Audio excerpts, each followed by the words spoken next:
Cayuga ducks have a murky and mysterious history. They were first recorded in 1840 when a farmer bought them out for show at a New York fair. John S. Clark, the man who brought them out to show off, only referred to them as Cayuga ducks, after the Cayuga people who originally hailed from the New York area. The original line of thinking was that they were somehow bred from the common English mallard ducks that also had that telltale green sheen around their heads, or that they came from the American black duck, which is black all over except for blue and white markings on their wings, or maybe they were a combination of the two. Every now and then, an American black duck comes out with a gene mutation that makes them completely black, and the mallards bring that green sheen and the curled tail, all features that the Cayuga has. But who knows? Mr. Clark took that secret to his grave. One thing is certain, they did not come about naturally. There was no other documentation of any duck quite like the Cayuga before that time. Either way, the new Cayuga duck quickly became a very popular duck on the homestead. And that wasn't just because they were incredibly beautiful, they were actually a pretty good production animal to have. They are decent egg layers, and they have bigger carcasses than the average duck, making them a dual-purpose animal, and that's relatively rare amongst the duck breeds. They were the top meat duck in the United States and in Europe for half a century, but then the pesky and prolific Pekin duck waddled onto the scene. Even though they were smaller, they laid more eggs and they grew to size a lot quicker. So the majestic and unique Cayuga just sort of swindled away in the background. The 1900s came with so many major wars and a lot of stress put on quantity instead of quality, that it wasn't until the 50s when people really had the chance to look at the old breeds again.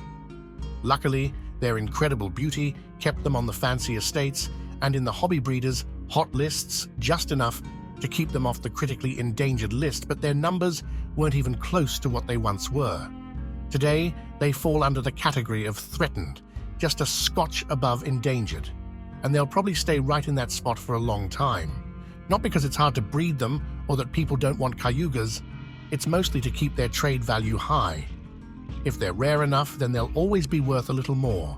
Add their stunning looks to the pot, well then you've got a duck about as valuable as Jack and the beanstalk's golden egg-laying quacker on your hands. And that's quite a shame, because as beautiful as that green iridescence is, they serve a much better purpose as a production animal than a simple show pony. Cayugas lay an average of 150 eggs a year, a pretty decent amount for a duck, and you'll be happy to hear that their eggs are as green as their feathers. Starting in spring, they lay dark green, almost black eggs, but as the seasons progress, their eggs become lighter and lighter until they are completely white by the end of winter. You'll have the most unusual egg basket on your kitchen counter, that's for sure. Given their larger slaughter size, they've always been kept more for meat purposes than for their eggs. They slaughter at around 8 pounds for the males and 7 for the females. They have loads of fat and a very rich and juicy carcass, perfect for roasting. Their meat is superior to the Pekin. Actually, it's of a higher quality than most other duck breeds, so they'll always fetch a higher price than the rest. Their feathers are exceptionally soft. A good thing too, because where ducks are usually mean-tempered feathery devils, the Cayugas are sweet and docile if they're socialized at a young age, and they won't have any qualms about humans stroking those soft, shiny feathers every now and then. That's not to say that it's beyond them to send children screaming for their lives across the lawn. They are ducks after all, but that can be tempered somewhat by handling them a lot when they're young. That's why they make such popular pets. They're just so much more forgiving than the other ducks in the yard. Their relaxed nature comes from the fact that they are flightless birds. They just can't take the risk of picking a fight and not be able to fly off if they see that they're about to lose. And since we're on the subject of flightlessness, that gives the distinct advantage of being able to keep their coops open for them. They're natural homebodies, returning to their sleeping place when the sun goes down, and they won't stray far during their foraging expeditions.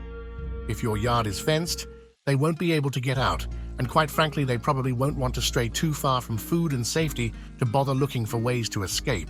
At most, the girls will seek out a far-off thicket of bushes to lay their eggs and to nest, making searching for them a scavenger hunt every time. Attempting to train any duck to lay eggs only in the coop is a lost cause. Instead, keep an eye on their habits, and you'll soon see where the hens prefer to seek privacy. And in all other ways, they are exactly as ducks should be. They want a little water to bathe in, and they enjoy foraging, making for an excellent pest control animal, and they will be fabulous guard dogs if anything or anyone unfamiliar walks onto your property. All ducks are renowned for being great alarm bells, but all that noise won't help them against predators. Without the ability to fly, they make easy targets for coyotes, the bigger cats, and even house cats. Even raccoons and possums will try for them, so make sure that their coops are secure and closed every evening. Cayugas don't do well in heat, but then again, most duck species don't. That's not to say that they'll die in a heat wave if they have some shade and a pond to cool off in, that is, but they just droop and become listless in tropical and desert environments. If they are kept in these environments, think about installing a fan in their coop for those really hot days and supply them with water and lots of it. They'll be spending most of their time bathing when it's hot, so keep a cleaning schedule for their pond. It'll become a gunky, mucky, and dirty mess in no time, with all of them clamoring to stay in the water from sunup to sundown. If they are kept in their ideal conditions, where the summers are mild and the winters are cold, be sure to give them the proper shelter from the snow and keep an eye on their pond. There's nothing sadder than a duck getting stuck in a frozen pond. They're perfect for small-scale farms where their meat and eggs are appreciated, and the homesteaders will never say no to all of that free manure or the effective pest control they come with. Especially since they tolerate other livestock fairly well and can move alongside the bigger animals, keeping them free of ticks and other nasty bugs.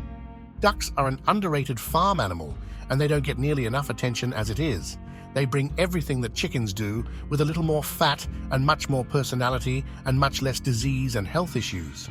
And if you're going to give ducks a try, then why not go for the cayuga? This beauty sure needs to get their numbers up, so they'll appreciate the support, and they'll be one of the easier ducks to start off with just enough spice to make them entertaining, but not enough bloodlust to give your kids nightmares. Are you thinking of extending your menagerie to keep a few cayugas on your property? If so, is it for the farm or for the show? Let us know in the comments below. Like, share, and subscribe, and spread awareness of this gorgeous and underrated animal. This proudly American-born fowl deserves every bit of recognition that it can get. Until next time, take a moment to appreciate the ground beneath your feet, the animals in your yard, and all of the sustenance that they provide for you. Cheers!